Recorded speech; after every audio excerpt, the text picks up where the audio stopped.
Welcome to spectrum में आप सबका स्वागत है। आज की इस वीडियो में चर्चा करने वाले हैं हिंदी व्याकरण यानी कि हिंदी ग्रामर को लेकर के काफ़ी इंपॉर्टेंट टॉपिक है, उसी की हम चर्चा करने वाले हैं। और वो टॉपिक का नाम है आपका समास। ये काफ़ी इंपॉर्टेंट है। अगर किसी भी एग्जाम में बैठ रहे हो, खास करके अगर कॉम्पिटिटिव एग्जाम बैठ रहे हो जहाँ पे आपसे हिंदी से क्वेश्चन अगर पूछा जा रहा है, तो वहां से मान के चलिए कि स्पेशली समाज से 1 से 2 क्वेश्चन डेफिनेटली बनता है। वीडियो ज़्यादा बड़ा नहीं होगा, 15 से 20 मिनट का वीडियो होगा और वहां से आप 1 से 2 नंबर आसानी से स्कोर कर लीजिएगा। और स्पेशली अगर आप झारखंड एसएससी सीजीएल 2023 का अगर आपने फॉर्म अप्लाई किया है तो इसके लिए काफ़ी इंपॉर्टेंट है, क्योंकि जब मैंने इसके सिलेबस को डिस्क्राइब किया था और मैंने कहा था कि अगर पेपर 2 में आप अगर हिंदी सेलेक्ट कर रहे हैं, कौन सा पेपर सेलेक्ट कर रहे हैं, अगर हिंदी आप सेलेक्ट कर रहे हैं, तो वहाँ पर मैंने जब हिंदी के सिलेबस को डिस्क्राइब किया था तो मैंने आपको जो हिंदी ग्रामर और हिंदी व्याकरण को लेकर जब मैंने डिस्क्राइब किया था कि किस किस टॉपिक से क्वेश्चन होगा, तो मैंने स्पेशली समाज की बात की थी कि समाज से डेफिनेटली आपका क्वेश्चन ही बनेगा। तो आप करना क्या कि वीडियो के आखिरी पॉइंट तक बने रहना है, क्योंकि एग्जाम के लिए जो भी इंपॉर्टेंट होगा उसकी चर्चा हम वीडियो के लास्ट में करेंगे। और चैनल को सब्सक्राइब कर लेना है ताकि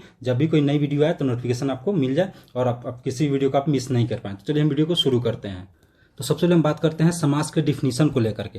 तो देखिए, समास का जो डिफिनीशन है वो सिंपल से कहता है कि 2 या 2 से अधिक शब्दों से मिल करके, ध्यान रखिएगा कितने शब्द, 2 या 2 से अधिक शब्दों से मिल करके बने हुए नए सार्थक शब्द को समास कहते हैं। सार्थक शब्द होना चाहिए, यानी कि जो शब्द नया बनेगा, 2 या 2 से अधिक मिलकर के जो नया शब्द बनेगा उसका कोई अर्थ होना चाहिए, सार्थक अर्थ होना चाहिए, उसे हम लोग सार्थक शब्द कहते हैं। इसी तरीके से निरर्थक शब्द नहीं होना चाहिए। अगर इसी डिफिनीशन को हम दूसरे तरीके से अगर कहना चाहें तो दूसरा आपका डिफिनीशन इसका हो जाता है, समास शब्द रचना की ऐसी प्रक्रिया है जिसमें अर्थ की दृष्टि से परस्पर भिन्न तथा स्वतंत्र अर्थ रखने वाले 2 या 2 से अधिक शब्द मिलकर किसी अन्य स्वतंत्र शब्द की रचना करते हैं। यानी कि 2 या 2 से अधिक शब्द मिलकर के एक नए शब्द की रचना करते हैं। क्या?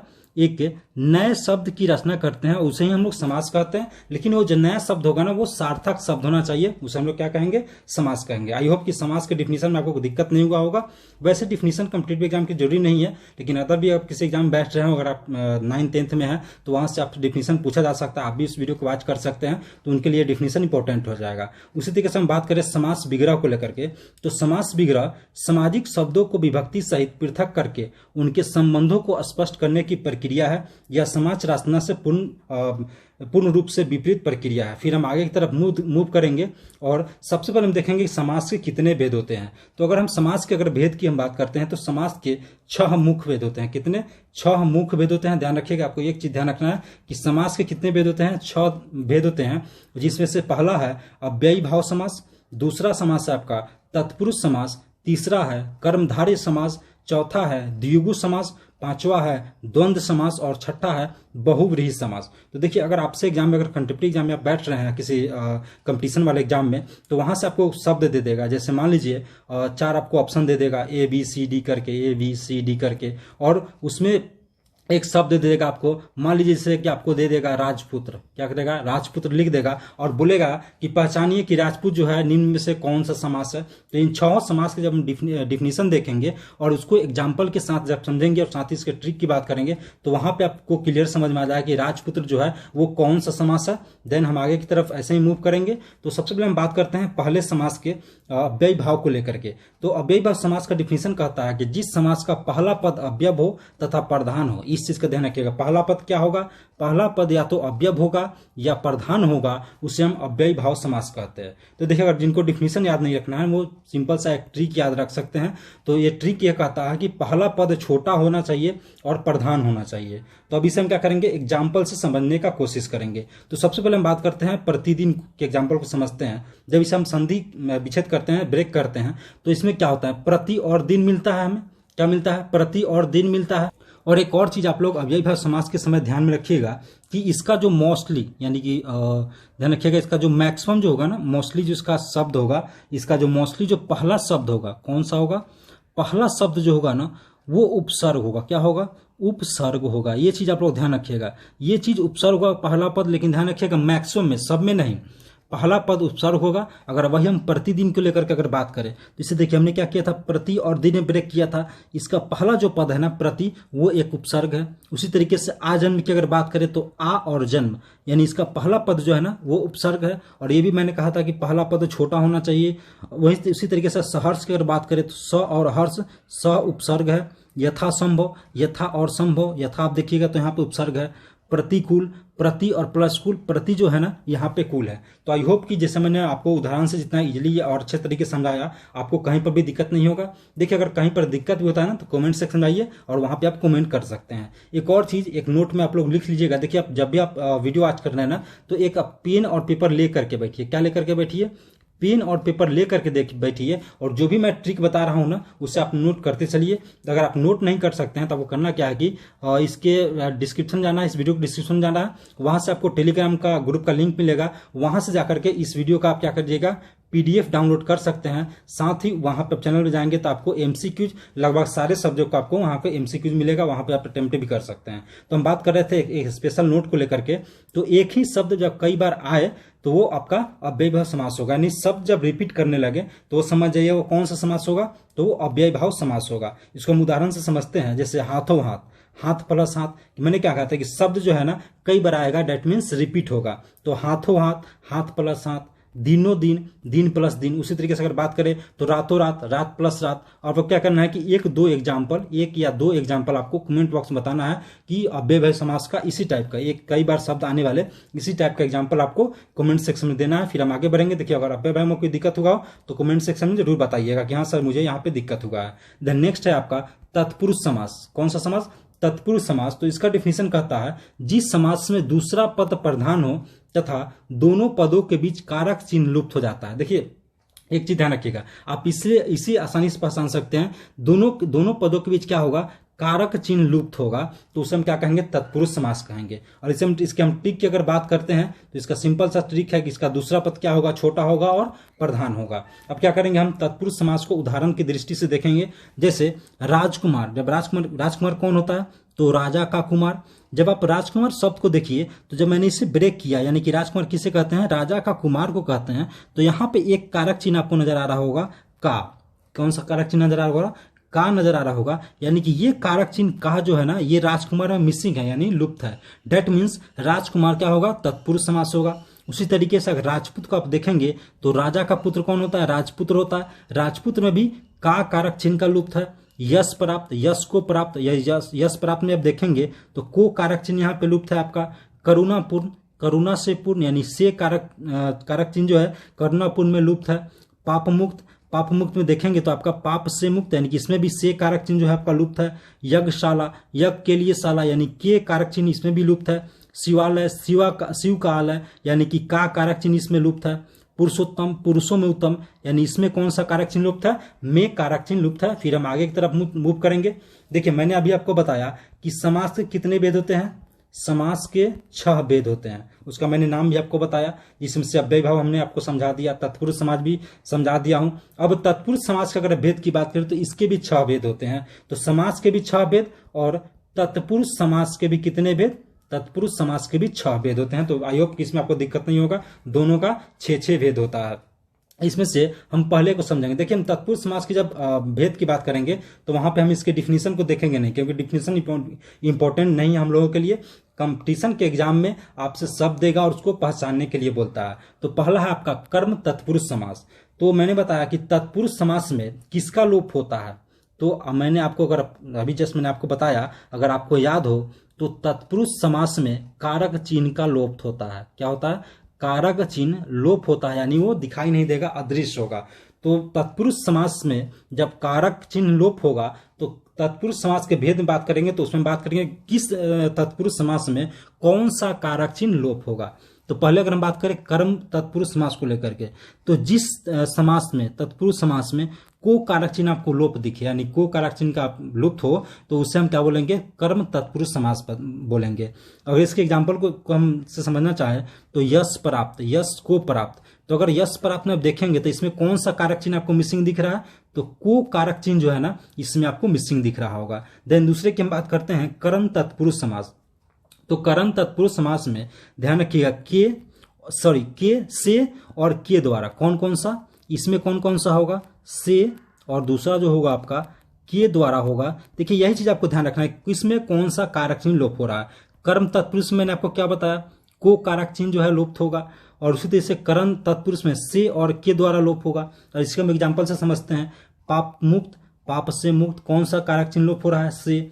रेखांकित, रेखा से अंकित, से कारक चिन्ह लोप हो रहा है। भयाकुल, भय से कुल, भय से कुल, तो से कारक चिन्ह लोप हो रहा है। तुलसी कृत, तुलसी के द्वारा किया गया, यानी के द्वारा कारक चिन्ह जो है इसमें लोप हो रहा है। तो आई होप कि कर्म तत्पुरुष और कर्म तत्पुरुष में आपको दिक्कत नहीं हुआ होगा। देन तीसरे की तरफ मूव करते हैं। तीसरा आपका संप्रदान तत्पुरुष समास। तो इसमें जो है ना आपका के लिए कारक चिन्ह का लोप होगा। कौन सा? के लिए कारक चिन्ह का लोप होगा, और जिससे हम एग्जाम्पल से समझेंगे। यज्ञशाला, यज्ञ के लिए शाला, यानी के लिए जो है इसका कारक चिन्ह इसमें लोप है यज्ञशाला में। रसोई घर, रसोई के लिए घर, के लिए कारक चिन्ह जो है रसोई घर में लोप है, नहीं है। देव बलि, देव के लिए बलि, यहाँ पे आप देखेंगे तो के लिए कारक चिन्ह आपका लोप है। मधुशाला, मधु के लिए शाला, अगेन के लिए जो कारक चिन्ह है इसका लोप है। देन नेक्स्ट हम देखते हैं चौथा, और चौथा आपका अपदान, सॉरी यहाँ पे थोड़ा सा मिसटाइपिंग हो गया है, ये हो जाएगा आपका अपादान तत्पुरुष समास, और इसमें से जो है कारक चिन्ह लोप होगा। लेकिन अभी मैंने आपको बताया कि करण तत्पुरुष में भी से कारक चिन्ह लोप होगा, लेकिन ध्यान रखिएगा ये से जो है ना वो अलग होने वाला कारक का होगा। कर्ज से मुक्त, कर्ज से मुक्त से, यहाँ पे देखिए क्लियरली आपको दिख रहा होगा। तो ये से जो है ना ये भाव किसको दिखा रहा है? अलग होने वाला भाव दिखा रहा है। उसी तरीके से देश निकाला, देश से निकाला। कामचोर, काम से जी चुराने वाला, यहाँ पे आप देखिएगा तो तीनों में आपको से कारक चिन्ह का लोप दिखाई देगा। तो आई होप कि आपको अभी तक मैंने जो 4 बताया उसमें कोई दिक्कत नहीं हुआ होगा। अगर दिक्कत हुआ भी है तो कमेंट सेक्शन में जाकर के आप वहां पे कमेंट कर सकते हैं। देन हम पांचवा देखते हैं। पांचवा है संबंध तत्पुरुष समास। इसमें जो है आपका का, के और की। देखिए आपको तत्पुरुष समास को जो मैं वेद बता रहा हूं उसमें आपको कुछ नहीं याद रखना है, सिर्फ इतना ध्यान रखना है कि किस तत्पुरुष समास में कौन सा कारक चिन्ह जो है लोप है, बस इतना ही आपको ध्यान रखना है। तो संबंध तत्पुरुष में का, के और की कारक का लोप होगा। एग्जाम्पल अगर देखें तो राजपुत्र, राजा का पुत्र। पराधीन, पर के धीन, राजा का राजपुत्र में देखिए का जो है लोप है। पराधीन में देखेंगे तो के कारक चिन्ह लोप है। ऋषि कन्या, ऋषि की कन्या, यहाँ पे के जो कारक चिन्ह है वो आपका लोप है। गृहपति, गृह का पति, का कारक चिन्ह यहाँ पे आपका लोप है। आत्महत्या, आत्म की हत्या, के कारक चिन्ह आपका यहाँ पे लोप था। तो आपको बेसिकली किस पे फोकस करना है? तो कारक चिन्ह पे ध्यान रखना है, कौन सा कारक चिन्ह लोप है और कौन सा कारक चिन्ह लुप्त होगा तो वो कौन सा तत्पुरुष समास होगा, बस इतना ही आपको ध्यान में रखना है। देन तत्पुरुष समास का लास्ट भेद है आपका अधिकरण तत्पुरुष समास। इसमें जो है आपका में और पर दो ही कारक चिन्ह। देखिए संबंध तत्पुरुष में कौन कौन सा था? का, के और की। ये तीनों अगर लोप दिखे आपको कारक चिन्ह तो वो कौन सा हो जाएगा? संबंध तत्पुरुष। अगर में और पर ये दोनों अगर कारक चिन्ह दिखे तो आपका हो जाएगा अधिकरण तत्पुरुष समास। और इसके एग्जाम्पल को देखेंगे। आप बीती, आप पर बीती, यानी इसमें कौन सा पर कारक चिन्ह लोप है? विश्व प्रसिद्ध, विश्व में प्रसिद्ध, में कारक चिन्ह लोप है। लोकप्रिय, लोक में प्रिय, में कारक चिन्ह जो है आपका लोप है। कर्माधीन, कर्म पर अधीन, पर जो है कारक चिन्ह लोप है। कर्मनिष्ठ, कर्म में निष्ठ, इसमें कौन सा कारक चिन्ह लोप है? में जो है इसमें कारक चिन्ह लोप है। फिर हम आगे तरफ मूव करेंगे और देखेंगे कर्मधारय समास। कौन सा समास? कर्मधारय समास। जिस समास का उत्तर पद प्रधान हो तथा पूर्व या उत्तर पद में उपमान, उपमेय और विशेषण विशेष का संबंध हो। देखिए यहाँ पे आपका उपमेय हो जाएगा, र जो है आपका एक्स्ट्रा टाइपिंग हो गया है, यहाँ पे याद नहीं, या हो जाएगा आपका। कौन सा हो जाएगा? यहाँ पे आपका या हो जाएगा। तो विशेषण विशेष का संबंध होता है उसे कर्मधारय समास कहते हैं। तो इसके लिए ठीक आपको याद रखना है कि इसका पहला पद जो होगा ना या तो विशेषण होगा या दूसरे पद की तुलना होती होगी, या जब उसे विग्रह करेंगे यानी जब उस शब्द को आप तोड़ेंगे विग्रह करेंगे तो उसके मध्य में है जो या के समान, दो चीज ध्यान रखिएगा। या तो उसका पहला पद क्या होगा? विशेषण होगा, दूसरे पद की तुलना होती होगी, और तीसरा ये इसका ट्रिक है कि उसको जब आप विग्रह करेंगे, जब उसको तोड़ेंगे तो उसमें आपको या तो है जो या के समान आपको बीच में दिखाई पड़ेगा। तो अगर उसके एग्जाम्पल से समझना चाहे तो यहाँ पे देखिए चरण कमल, कमल के समान चरण। तो मैंने क्या कहा था कि पहला पद विशेषण होगा, दूसरे पद की तुलना होगी, या विग्रह करने पर उसके मध्य में क्या आ जाएगा? है जो या के समान आएगा। तो यहाँ पे देखिए जब मैंने इसको चरण कमल को विग्रह किया तो क्या होगा? कमल के समान चरण, यानी कि इसके समान आ गया। मैंने कहा था कि है जो या के समान आएगा। महापुरुष, महान है जो पुरुष, यहाँ पे देखिए है जो आ गया। उसी तरीके से मृग नयन, मृग के समान नयन, यानी के समान आ गया। लाल मणि, लाल है जो मणि, यानी है जो आ गया। तो आई होप कि इसमें आपको कोई दिक्कत नहीं हुआ होगा। फिर हम आगे की तरफ मूव करेंगे और नेक्स्ट देखेंगे। नेक्स्ट है आपका द्विगु समास। कौन सा? द्विगु समास। जिस समास का पहला पद संख्यावाचक होता है वह द्विगु समास होता है।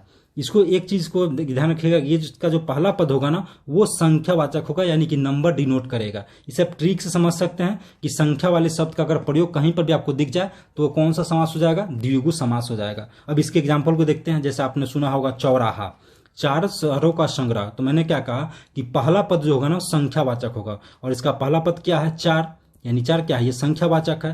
त्रिकोण, तीन कोणों का समूह, इसका पहला पद देखिए क्या है, संख्यावाचक है।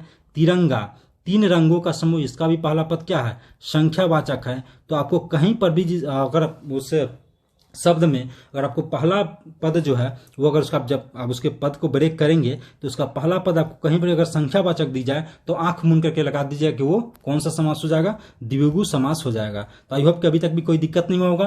कहीं पर दिक्कत हो तो कमेंट सेक्शन में जाकर कमेंट जरूर करना है। नेक्स्ट है आपका द्वंद्व समास। तो द्वंद्व समास का डिफिनीशन कहता है जिस समास के दोनों पद प्रधान होते हैं तथा विग्रह करने पर और अथवा या एवं लगता है वह द्वंद्व समास कहता है। देखिए यही चीज आपको टेक्निकल चीज ध्यान रखना है। अगर इसके ट्रिक से समझ, देखिए अगर आपको मान लीजिए कि द्वंद्व समास में आपको ये याद नहीं है कि दोनों पद प्रधान होते हैं, या विग्रह करने पर क्या आएंगे, या तो और आएंगे, या अथवा आएंगे, या आएंगे, या एवं आएंगे। अगर आप मान लीजिए आपको ये याद नहीं है तो एक चीज ट्रिक आप ध्यान रखिएगा कि दोनों शब्द जो होगा ना एक दूसरे के उल्टा होगा। अब इसको हम क्या करेंगे, एग्जाम्पल से समझेंगे। जैसे पाप पुण्य, ये कौन सा है, ये द्वंद्व समास है। और इससे हम देखेंगे, मैंने क्या कहा कि ट्रिक इसको आपको बताया था कि दोनों शब्द एक दूसरे के उल्टे होंगे। तो पाप का उल्टा क्या होता है, पुण्य होता है, यानी दोनों जो है, या पुण्य का उल्टा क्या होता है, पाप होता है। दोनों एक दूसरे के उल्टे हैं। सुख दुख, सुख और दुख जो है एक दूसरे के उल्टे हैं, और ये द्वंद्व समास है। गुण दोष, गुण और दोष ये दोनों क्या है, एक दूसरे से उल्टे हैं। देखिए अगर आप अब आपको कमेंट सेक्शन में क्या करना है, द्वंद्व समास के, कौन सा, द्वंद्व समास के कुछ एग्जाम्पल को आपको क्या करना है, कमेंट बॉक्स में कमेंट करके बताना है। कि देखिए बताने के लिए तो मैं और आपको यहाँ बता सकता हूँ, बहुत डिटेल्स बता सकता हूँ, लेकिन वीडियो लंबा चला जाएगा क्योंकि मुझे वीडियो 20 मिनट में ही खत्म करना है, क्योंकि लंबा वीडियो जाएगा तो आप सभी क्या करेंगे, उसको वॉच नहीं करेंगे। तो कमेंट सेक्शन में अब क्या करना है, द्वंद्व समास के कुछ एग्जाम्पल को आपको लिखना है। फिर हम आगे बढ़ेंगे। आगे है आपका बहुब्रीहि समास। कौन सा समास, बहुब्रीहि समास। जिस समास में कोई भी पद प्रधान नहीं होता है तथा दोनों पद मिलकर किसी तीसरे पद की ओर संकेत करते हैं तो वो समास कौन सा समास हो जाता है, तो वो आपका बहुब्रीहि समास कहलाता है। देखिए कौन क्या बोला है डिफिनीशन, कि कोई पद प्रधान नहीं होता, यानी इसमें कोई पद प्रधान नहीं होगा और दोनों पद मिलकर किसी तीसरे पद की ओर संकेत करेंगे, वह आपका कौन सा समास हो जाएगा, वो आपका बहुब्रीहि समास हो जाएगा। तो इसे आप ट्रिक से याद रखेंगे। इसका ट्रिक है, विग्रह करने पर तीसरा अर्थ निकलता है। जब उस शब्द का विग्रह करेंगे, तोड़ेंगे, तो उसमें क्या होगा, आपको तीसरा अर्थ जब मिलने लगे जिस शब्द में, तो उसे आप समझ जाइए वो कौन सा समास होगा, वो आपका बहुब्रीहि समास होगा। अब इसको एग्जाम्पल से हम समझते हैं। देखिए चतुर्भुज, चार भुजाएं हैं जिसकी, चार भुजा किसकी है, भगवान विष्णु जी की है। तो यानी कि चतुर्भुज जो है, ये जब हम चतुर्भुज का विग्रह कर रहे हैं तो ये तीसरा अर्थ निकाल रहा है, यानी ये चतुर्भुज चार भुजाएं हैं जिसकी, अर्थात विष्णु, और उनको हम क्या बोलते हैं, चतुर्भुज बोलते हैं। भगवान विष्णु को ही तो चतुर्भुज बोलते हैं, वो चार भुजाओं वाले हैं। उसी तरीके से अगर लंबोदर की बात करें, चतुर्भुज यहाँ पे कौन है, बहुब्रीहि समास है। अगर हम लंबोदर की बात करें तो लंबा है जिसका उदर, यानी कि उदर मतलब पेट होता है, यानी जिसका उदर लंबा है, यानी हम किसकी बात कर रहे हैं, भगवान गणेश जी की बात कर रहे हैं, उनको ही हम लंबोदर कहते हैं। यानी कि देखिए जब हम शब्द को विग्रह कर रहे हैं तो तीसरा शब्द निकालते हैं, यानी अगर लंबोदर कहा जाए डेट मीन्स क्या, गणेश जी, तो यानी क्या होगा, ये तीसरा अर्थ निकाल दे रहा है, यानी तीसरे शब्द की ओर ये क्या कर रहा है, तीसरे पद की ओर ये संकेत कर रहा है। देन उसी तरीके से अगर दशानन की हम बात करें तो 10 है आनंद जिसके, और दशानन मतलब मुख होता है, और दशानन किसके हैं, रावण के हैं, यानी कि रावण को ही हम लोग दशानन बोलते हैं। गिरिधर, गिरी को धारण करने वाला, अर्थात श्री कृष्ण, भगवान श्री कृष्ण को गिरिधर बोलते हैं। नीलकंठ, नीला है कंठ जिसका, अर्थात भगवान शंकर के हम लोग क्या बोलते हैं, नीलकंठ बोलते हैं। तो आई होप कि आपको ये जो मैंने आपको समास के 6 वेद बताए और तत्पुरुष के भी 6 वेद बताए, आपको अच्छे से समझ में आया होगा। अगर अब आपको एग्जाम में अगर कहीं से आपको क्वेश्चन दिखे तो आई होप कि आपको दिक्कत नहीं होगा, आसानी से आप क्या करेंगे, उसे बना लेंगे। और आपको और भी क्या करना है कि बहुब्रीहि का भी आपको 1 या 2 एग्जाम्पल कमेंट सेक्शन में बताना है। देखिए आप ये भी कर सकते हैं कि मैंने जितना आपको समझाया ना उसका 1-2 एग्जाम्पल आप क्या करेंगे, कमेंट सेक्शन में जरूर बताएंगे। साथ ही वीडियो कैसा लगा कमेंट करके जरूर बताइएगा। और वीडियो के आखिरी पॉइंट तक बनने के लिए धन्यवाद, और मिलते हैं नेक्स्ट वीडियो में नेक्स्ट टॉपिक के साथ।